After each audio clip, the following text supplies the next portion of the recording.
ஒவ்வொருடைய வாழ்க்கையில மாற்றம் வேண்டும். ඒව තමයි හැම ජීවිතේ වෙනස්කමක් ඕනේ. இன்னைக்கு பாருங்க, வயசு வர வர என்ன செய்யணும்? நாங்க மாறணும். අද වයස යන්න යන්න අපි වෙනස් වෙන්න ඕනේ. இது இப்போதைய பிள்ளைகளுக்கு வயசு வந்து அறிவண்டதே இல்ல. අද සිටිනව දරුවන්ට වයසෙම කිසිම දැලකමක් ஆள் வளர்ந்தா காணாதட அறிவும் வளரணும், அதுதான்டா வளர்த்தின்னு ஆரோரம் சொல்லி வச்சான். කියන්නේ ඇදරුවේ වර්ධනය මදි දැලමුතු කමන දැලගැනීමේ වර්ධනය වෙන්න ඕනේ කියලා. வீட்டை ஒவ்வொரு நாள் அலௌன்ஸ் பண்ணணும். வீட்டை மடியுங்கள், வீட்டை கூட்டுங்கள், அதை செய்யுங்கள். எல்லா குமரிகளுக்கும் அலௌன்ஸ் பண்ணினா தான் வேலை நடக்கும். හැමදාම කියන්න ඕනේ ජයගමයට අතු ගන්න අර කරන් දාන්න මේක අරන් තියන්න කියලා. ஆனா போன் நோண்ட சொல்லாங்க. போன் நோண்டங்கள் இழுக்கெல்லாம் போய் வரும். சொல்லாம செய்வாளுகள் பாருங்க. ෆෝන් එක අත ගන්න කවුරුත් කියන්න ඕනේ නැහැ. தேவையில்லாதெல்லாம் வளர்ந்து போய் கிடக்குது. අනවශ්‍ය දේවල් අද වර්ධනය වෙලා. சிலது பாருங்க, வீட்டு கடலை சாப்பிடாது, பால் சாப்பிடாது, என்னத்துக்கு ஒரு எல்லாம் இருக்குது. பயறு சாப்பிடாது, பால் சோறு சாப்பிடாது, மண்ணெல்லாம் திண்டு வயிற்ற தூக்கி பிடிச்சிட்டு வருது. பாஸ்டர் எனக்கு ஜெபம் பண்ணு, உனக்கு ஜெபிக்கவே இல்லாது. සමහර දරුවන් ගෙදර අවශ්‍ය පෝෂණදායක දේවල් කන්නේ නැහැ. අනවශ්‍ය දේවල් කාලා ඊට පස්සේ ලෙඩ තමයි ඇති වෙන්නේ. கவனம். ප්‍රේසමයි. துர்க்கிரியல்ல மட்டும் வளர்த்தி இருக்க கூடாது. நல்ல காரியங்கள் நாம் வளர வேண்டும். පවිත්‍ර දේවල් ක්‍රියාවෙන් යෙදෙන්න හොඳ නැහැ. යාපත් ක්‍රියාවෙන් අපි වර්ධනය වෙන්න. ஆகையினால நாங்கள் நன்மைகள் செய்கிறவர்கள் தான், யாரும் குற்றவாளிகள் இல்ல.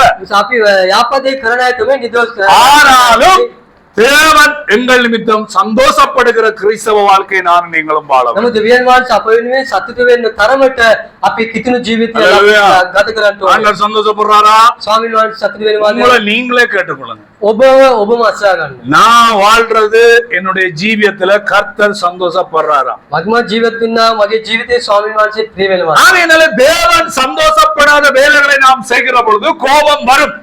ස්වාමීන් වහන්සේට අකමැති දේ අපි කරනවා නම් කෝපය ඇති වෙනවා. உங்க பிள்ளைகள் குழப்படி செய்தா உங்களுக்கு என்ன வருது? ඔබේ දරුවන් දැඟලුවාම මොකද වෙන්නේ ඔබට? என்ன வருது? මොකද ඔබට එන්නේ? என்ன வருது? கோபம் வருது. කෝපය එනවා. என்னோட இரண்டாவது மகள் நேற்று உள்ளுக்கு இருந்தாள்.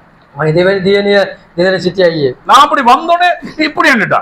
මම ආපු ගම එකපාරට එම වුණා. நான் யோசிச்சேன்டா இவள் அப்படி பயந்தாள். ඇයි මේ බය වුනේ කියලා මම ஏன்னா அப்பாக்கு அவ்வளவு பயம். තාත්තට එච්චර බයයි. அப்பா வந்தா விடு, ஐயோ வார வீட்டை நீட் பண்ணுங்கடி. තාත්තා ආපු ගම ගේ සුද්ධ කරලා அப்பாவுக்கு பயந்து வீடு நீட்டா இருக்க கூடாது. තාත්තට බයල පිළිවෙල කරනවා. குடும்பம் எப்பொழுதும் சரியா இருக்கணும். මේ පවුලේ හැම විටම හරියාකාර நாளை போற இடத்துல அப்பன் மாத்தையும் வளர்த்து விட்டுறாங்களடி உன்னை எவனும் சொல்லுற காதை என் காதுக்கு வந்துடக்கூடாது. ඒ යන ස්ථානේ මේ තාත්තා හොඳට වර්ධනය හදලා තියෙනවා කියන වචනේ මට එන්න හොඳ නැහැ. இப்ப சிலதுகளுக்கு கட்டி வைக்கலாம். සමහර අය බන්ධන තමට පුළුවන්. என்னோட இருக்கிறவங்களுக்கு நான் கட்டி வைக்கலாம்னு யோசிக்கிறேன். මා එක්ක ඉන්න අය බන්ධන තබු கட்டி வச்சுட்டு நான் தான் அந்த குடும்பத்தை பார்க்க வேண்டி வருதோ தெரியலையே. තමයි මම උන්ට බන්ධන දීලා මම මේ පවුලයි බලන්න ඕනේ මේ දන්නේ නැහැ නේද? அதனால நான் கொஞ்சம் பின்னால நிக்கிறேன். ඒ නිසා මම පොඩ්ඩක් පස්සුපට වෙලා. ரெண்டு குடும்பத்தை கட்டி வச்சேன் பாருங்க. පවුල් දෙකක් විවාහ කළා. சொல்லாம கொள்ளாம பிரிஞ்சே போயிடுச்சு. ඒ පවුල් දෙකම නොකියාම වෙන් වී ගියා. நானும் தெரிஞ்சும் தெரியாம மாதிரி இருக்கிறேன். මම නොදන්නා සියම සිටියා. அதுகளை திருத்தலாம். හේතු වුණ අදන්න බෑ. ஆனா தீனா மூனா கலகங்களை திருத்த முடியாது. වචන අද වචන අකුරු හරියට தேவ கோபம் வராம இருக்கணும். දේව කෝපය එන්නේ නැති වෙන්න සිටින්න ඕනේ. எல்லாருக்கும் ஒரு கேள்வி, ஆனா தீனா மூனா கண்ணன்னா அடிச்சு திருத்த முடியாத கழுதைகள். මොකද අකුරු හරියට කියවන්නේ ගාලා හදන්න බැරි சபையில කුටලුවන්. அடிச்சு திருத்த முடியாத கழுதைகள் சபையிலும் இருக்கு. ගාලා හදන්න බැරි එවැනි අය සභාවක් සිටිනවා. எவ்வளவு வசனம் சொல்லுங்க. කොච්චර පදද? முடிய வளர்த்து ஒன்று சொல்லும், இயேசுவும் முடி வளர்த்தார். කොණ්ඩේවාන කෙනෙක් කියනවා ඒසුස්. நீர் கொழும்புல ஒருவன் மண்டை வாஞ்சவன் தாடியை வளர்த்துட்டு ஐ ஆம் ஜீசஸ் செருப்பு கட்டி அடிக்கல கொண்ட உள்ள போட்டான்.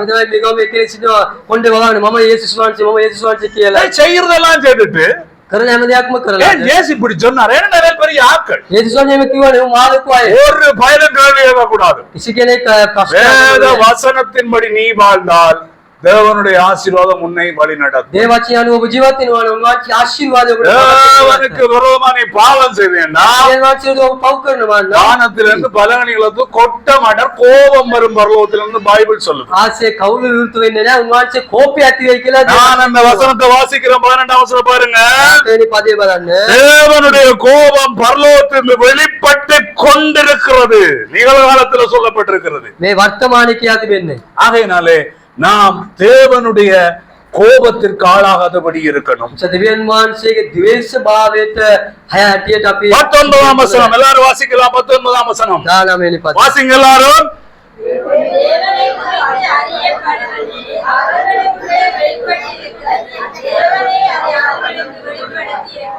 தேவனை பற்றி அனைத்தும் தெரியும்படி செய்யப்பட்டது. ஆண்டவரை பற்றி எல்லாம் தெரியுமா தெரியாதா? දෙවියන් වහන්සේ දන්නවද නැද්ද? இந்த உலகத்துக்கு தெரியுமா தெரியாதா? ලෝකෙට දන්නවද ஆனா නැද්ද? அவன் சொல்ற வேலை செய்யற வேலையை பாருங்க. உலகத்துல නමුත් ඔව් කරන දේ බලන්න. படு மோசமான வேலை செய்கிறார்கள். ඉතා දරුණු දේවල් කරනවා. அது மட்டுமல்ல, எனவே தேவன் தனது கோபத்தை காட்டுகிறார். அல்லேலூயா. பைபிள் என்ன சொல்லுது? தேவன் தனது கோபத்தை காட்டுகிறார் அவனுக்கு. දෙවියන් වහන්සේගේ ද්වේෂභාවය පෙන්වන්න කරනවා. ஆமாம், தன்னை பற்றி அனைத்தும் தேவனே தெளிவாக காட்டியுள்ளார். அல்லேலூயா. දෙවියන් වහන්සේගෙන පැහැදිලිව පෙන්වා තිබෙනවා. இந்த உலகத்துக்கு ஆண்டவர் இயேசுவை பற்றி தெரியும். අද ලෝකයේ දෙවියන් යේසුස් වහන්සේගේ දන්නවා. திருச்சபைகளுக்கு இயேசுவை பற்றி தெரியும். සභාවලට යේසුස් වහන්සේ දන්නවා. திருச்சபைகளுக்கு அவருடைய வசனத்தை பற்றி தெரியும். සභාවලට යේසුස් වහන්සේ වචනේ දන්නවා. ஆனாலும் உலகத்துக்காய் கள்ள உபதேசம் பண்ணுகிறவனுக்கு மீது தேவ கோபம் வரும். උදේචේ වැරදි උගන්වන්නේ එන්නා වූ සභාවට දෙවියන් වහන්සේ தேசத்துல දෙවියන් பண்ணுகிற அநியாயத்துக்கு தேவ கோபம் வரும் என்பதை நாங்கள் மறந்து போய்விடக் கூடாது. දේශය කරන්න අපරාධ නිසා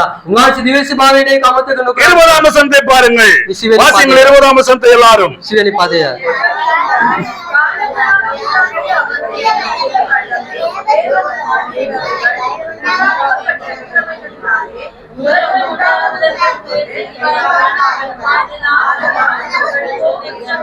நான் வாசிக்கிறேன் 20. தேவனை பற்றிய பல உண்மைகள் மனிதர்களால் காண முடியதாக உள்ளது.